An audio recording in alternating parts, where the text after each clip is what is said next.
You've been lied to about sign-up rates for your pop-up. You have to stop looking at this metric and using it as a KPI for your list growth and email acquisition. Hey guys, my name is Michael. I am the co-founder of No Limit Email. We do email marketing for e-commerce brands and generate millions of dollars per month for these brands through the power of email marketing. So today we are gonna look at sign-up rate.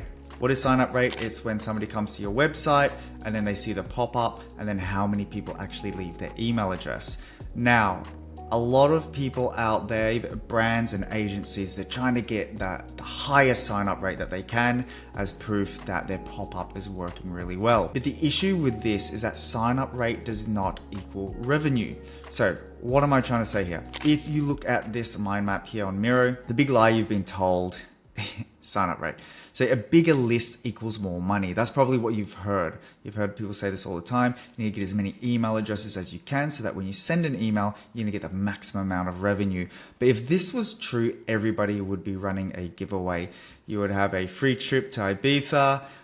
You'd have hundreds of dollars of value for a free giveaway of your product. But we don't do that because we know that we end up collecting too many low quality emails that just don't buy. So here's what you should be tracking. It's actually sign up rate to conversion. So how many people sign up to the list and then actually convert and become customers? So if you're looking just at sign up rate, what you're looking at is quantity of subscribers. That's your KPI. How many people can we get to subscribe to the list? But what actually happens is you get more non-buyers, so more people on your list who actually don't end up purchasing. What happens with that in the end is, of course, you get a higher CRM or Klaviyo billing, and you're basically just looking at a vanity metric. It's just like, hey, look how big my list size is, right? We've heard people say things like that before. So when you're looking at sign up rate to conversion, you're actually looking at a KPI where you're looking at quality of subscribers. You end up with more buyers on your list, and of course then a lower Klaviyo billing, and this is a KPI that leads to revenue. Okay, so furthermore, just to explain how this looks, a bigger list does not equal more money, right? So what's the point of a bunch of signups if they never convert? Instead, you should actually collect data during sign up so that it's relevant to the customer journey. You can use it in context with orders, revenue, AOV, and conversion. Here is a comparison between a pop-up form that has a really good sign-up rate versus one that has a lower sign-up rate but has a better sign-up to conversion rate. So on the left-hand side, AOV is the same, traffic is the same. The only thing that's different is the sign-up rate. So visitor to a lead conversion. 10% if you're looking at sign-up rate. So our sign-up rate is 10%. If it went down to 8% on this side, but you actually have a higher amount of people converting, you make double the money, right? So here, sign-up rate 10%, lead to conversion or sign-up rate to conversion 10%. And then you only make $900.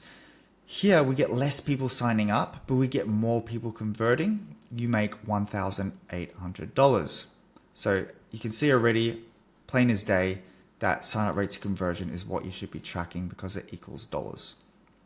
Now, how do we actually do that? So how do we increase conversions from people who sign up? So over here, you can see that what you should be doing is asking questions during the sign-up phase.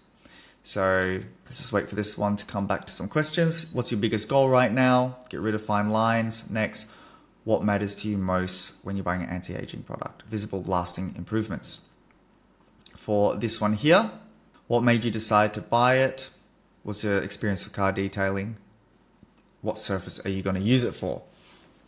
We can use these answers in the welcome flow to then provide different copy, different design, different product recommendations depending on the answers they gave us. Now, because you're personalizing the welcome flow and you have context to the sale, you're actually converting more visitors. Some other different questions that you could ask is, what are their goals or interests? So that's going to determine what product you show them, what matters to them most. It could be quality of product, could be guarantee, it could be that it withstands certain like win speed if you're selling a pergola. It could be, a number of things, right? Then what is their experience? If they're a beginner or if they're very experienced, are they familiar with your unique selling proposition, and when are they looking to buy? These are the typical questions we would ask. Now, once again, you're probably even thinking, but if I'm asking so many questions, then sign up rate would go down quite a lot.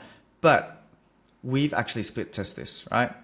And sign up rate actually remains negligible, but your ability to influence conversion rates skyrocket. So here we did a test, a pop-up form that had 0 questions, and then a pop-up form that had 2 questions in it. The one without questions had a form submission rate or sign up rate of 15.9%. Without questions, 15.5%. So as you can see, it's very, very minor differences. But then once again, just by asking questions, we can increase conversions. And even so, as I said, sign up rate doesn't matter, right? And that's all we're seeing here. We're not seeing how many people converted. Now, that is the issue, even with doing a test like this, is that it just focuses on form submission rate, which once again has 0 correlation or causation between form submit rate and increase in sales.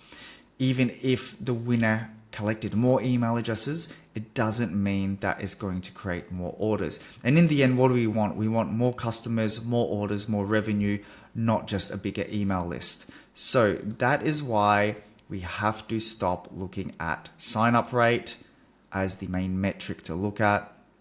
Doesn't matter if it's 5%, 10%, 15, 20%, you should be focusing on sign up rate to conversion. That's what's going to make you money. That's what's going to get product into people's hands. More customers also equals more opportunity for repeat purchases. So please, when you're doing your sign up forms, stop obsessing over sign up rate and start looking at a metric that actually matters, which is sign up rate to conversion rate.